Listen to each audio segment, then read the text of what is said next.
السلام علیکم friends, welcome back to Sajila Nisar YouTube channel. میں آپ کے لیے لے کر آئی ہوں سجیلا نثار کے بہترین ناول فنائے جانا کی قسط نمبر 8۔ قسط کو سٹارٹ کرنے سے پہلے اگر آپ نے چینل کو سبسکرائب نہیں کیا تو پلیز جلدی سے جائیں، چینل کو سبسکرائب کریں، بیل آئیکن کا بٹن بھی لازم دبائیں تاکہ اپلوڈ ہونے والی ہر نئی ویڈیو کا نوٹیفیکیشن آپ کو وقت پر مل سکے۔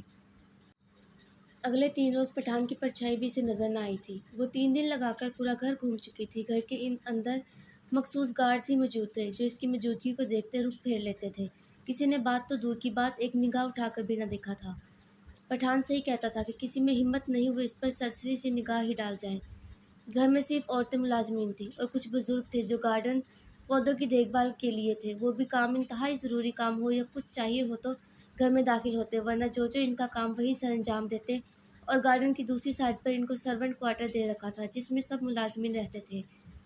یہ 3 دن سے پٹھان کا بچہ کہاں غائب ہے؟ زورائشہ پہلے حصے میں لاؤنج میں ادھر ادھر گھومتی مسلسل پٹھان کے بارے میں سوچ رہی تھی۔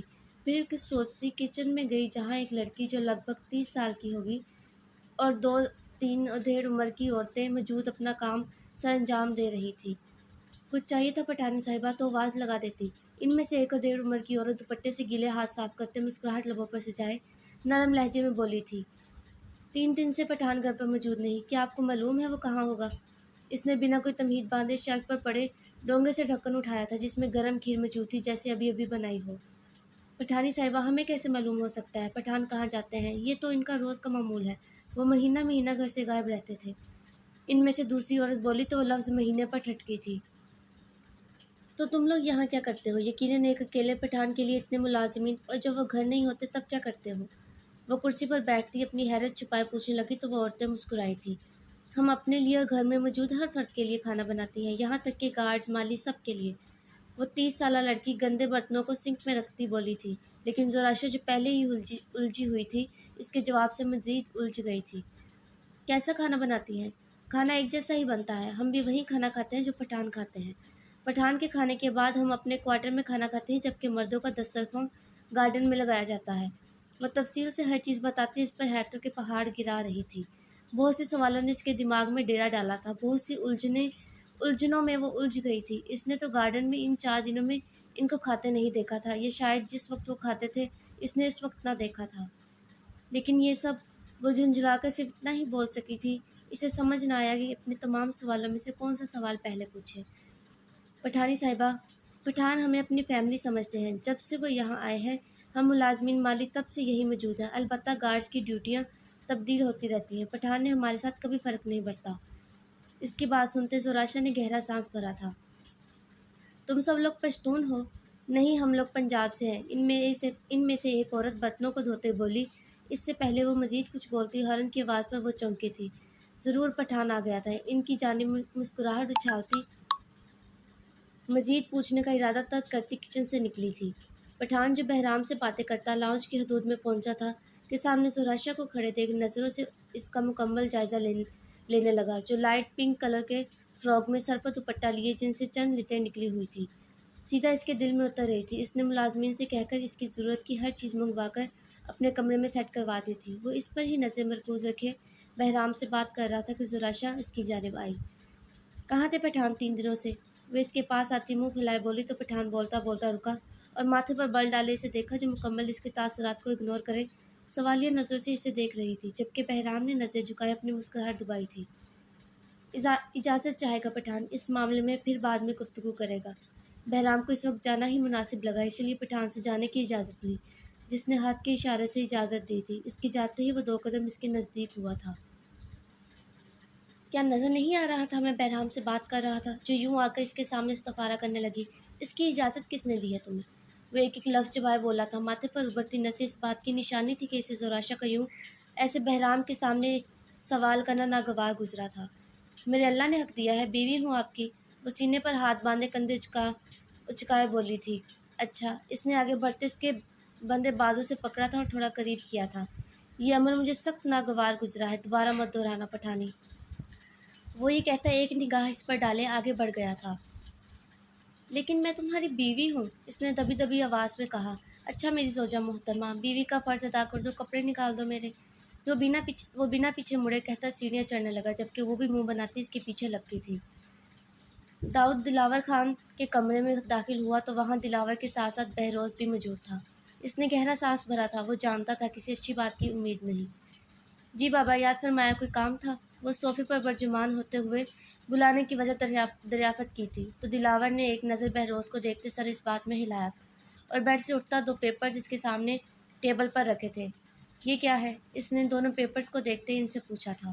دیکھ لے خود۔ بہرام کے کہنے پر اس نے دونوں پیپرز اٹھائے تھے اور باری باری دیکھنے لگا، پھر ہونٹ بھیجے اپنے باپ اور تایا کو دیکھا جن کا مطلب وہ بخوبی سمجھ گیا تھا۔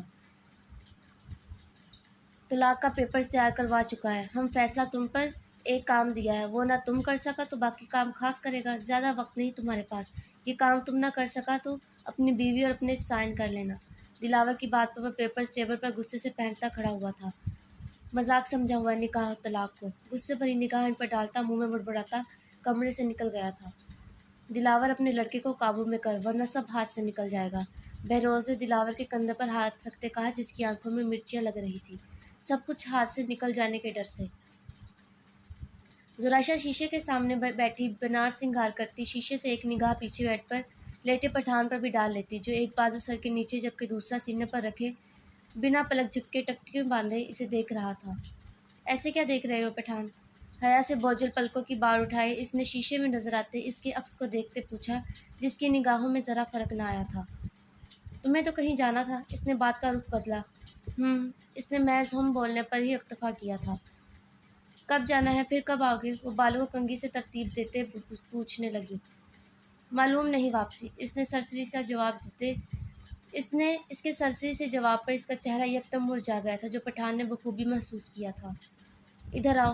وہ اس کے مانت پڑتے چہرے کو دیکھتے حکم صادر کیا تو وہ کنگھی ڈریسنگ پر رکھتی اٹھی اور اس کی جانب آئی تھی جس نے تھوڑا ادھر کھسکتے اپنا ایک ہاتھ آگے بڑھایا۔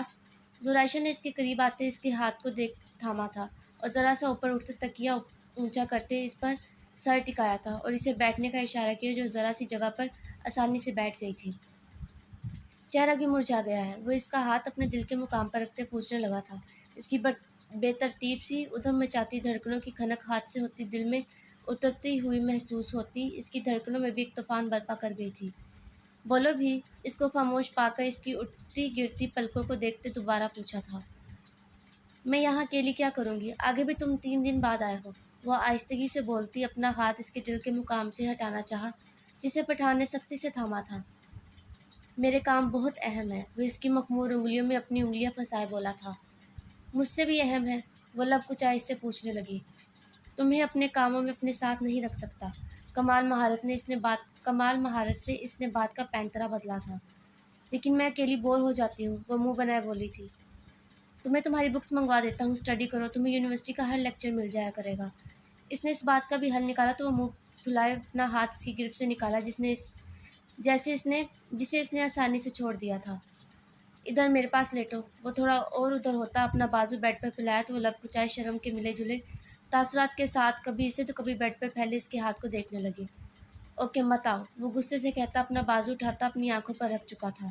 شاید وہ اسے ناراضگی دکھا رہا تھا۔ چند لمحوں میں ہی اسے اپنے سینے پر اس کا مرمری سے ہاتھ کا لمس محسوس ہوا لیکن اس نے بازو آنکھوں سے نہ ہٹایا تھا اور پھر وہ دوسری جانب سے آتی اس کے سینے پر سر رکھے ایک بازو اس کے گرد پھیلا گئی تھی۔ پٹھان کے لبوں پر بے اختیار فاتحانہ مسکراہٹ پھیلی تھی اور آنکھوں سے بازو ہٹائے خود کے سر کے نیچے رکھا تھا جبکہ دوسرا ہاتھ سے اسے مزید اپنے حصار میں لیا تھا۔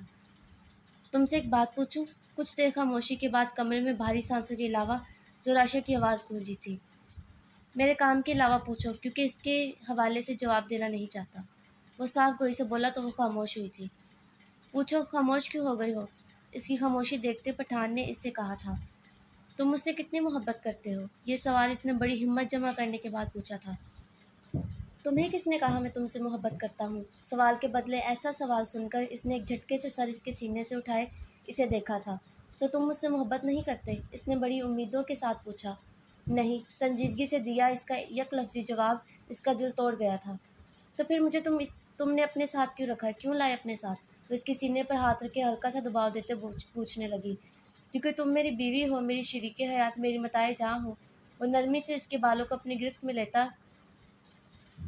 لبوں پر نگاہیں ٹکائے ایک جذب سے بولا تھا۔ اور اگر بیوی نہ ہوتی تو اپنے ساتھ نہ لاتے، اپنے ساتھ نہ رکھتے؟ استغفر اللہ، ہمارا دین نکاح کے بغیر کسی عورت کو ساتھ رکھنے کی اجازت نہیں دیتا، تو تمہیں کیسے رکھ سکتا؟ وہ مسکراہٹ دبائے بولتا، اس کی غصے سے بھری آنکھوں میں دیکھا تھا پٹھان، وہ غصے سے چلاتی اس کے سینے پر مکہ مارا تھا، جبکہ اس کا زندگی سے بھرپور کہکا پورے کمرے میں گونجا تھا۔ وہ مبہوت سی اس کو ہنستے ہوئے دیکھ رہی تھی، جو ہنسنے کے ساتھ اس کے بالوں میں بھی ہاتھ پھیر رہا تھا۔ تمہارے پاس ہر بات کا الٹا ہی جواب ہوتا ہے، کبھی سیدھا مت دینا۔ وہ اس کے سینے پر ناخن مارتے بولی تو اس کی ہنسی کو بریک لگی تھی، اور تھوڑا سر اٹھائے سینے پر موجود اس کے ناخنوں کے نشان دیکھے تھے، جہاں نشانات کے ساتھ ساتھ سرخی بھی پھیلی تھی۔ تم سوال سیدھے کر لیا کرو، وہ واپس سر تکیے پر رکھتے بولا تھا۔ میں نے صحیح سوال ہی کیا تھا، وہ اس کے سینے سے اٹھتے ہوئے بولی اور بیٹھتے ہوئے ناراضگی سے اسے دیکھا، جو بڑی فرصت سے اس کی ہر ایک ادا پر صدقے واری جا رہا تھا۔ بتاؤ، کرتے ہو محبت؟ وہ کچھ توقف کے بعد پھر سے پوچھ بیٹھی تھی۔ میرے سینے پر مکے برسائے اور پھر ناخنوں سے زخمی کر دیا، اس سے بڑھ کر قدرے بلند آواز سے بولی۔ ان سب کے باوجود تمہیں ایک گسیلا لفظ تک نہیں کہا، کیا یہ محبت سے بڑھ کر نہیں؟ اور کیا چاہتی ہو؟ اس کے شدت بھرے جواب پر وہ خاموش ہو گئی تھی۔ میری قربت چاہتی ہو، میرا سکون بخش لمس، یا میری توجہ؟ یہ سب چاہتی ہو؟ اس کے سوالوں، اس کی باتوں پر زوراشا کے پاس ایک بھی جواب نہ تھا۔ میں کچھ نہیں چاہتی، محبت ہی نہیں، جب تو ان سب کا فائدہ بھی نہیں۔ وہ منہ میں بڑبڑائی اور بیڈ سے اترنے لگی تھی۔ اس کی بڑبڑاہٹ سنتے پٹھان نے دانت پیسے اور بازو سے پکڑ کر کھینچتے رخ خود کی جانب کیا تھا۔ پاگل ہو زراشا، سمجھتی کیوں نہیں؟ تم جاؤ یہاں سے، پہلے غصے سے کہتا، آخر میں ایک جھٹکے سے اس کا بازو چھوڑا تھا اور وہ اس کا موڈ بری طرح آف کر چکی تھی۔ اس کے اس رویے سے اس کی آنکھیں نم ہوئی تھی۔ اس کی آنکھوں کی نمی دیکھتے پٹھان نے گہرا سانس بھرا اور خاموش نظروں سے اسے دیکھا تھا۔ ادھر آؤ، نرمی سے بولتا واپس اپنا بازو بیڈ پر پھیلایا تو وہ خفگی سے اس کے سینے پر مکے برساتی واپس سر رکھ چکی تھی، جبکہ اسے ان مکوں کا ذرا فرق نہ پڑا تھا۔ اس کے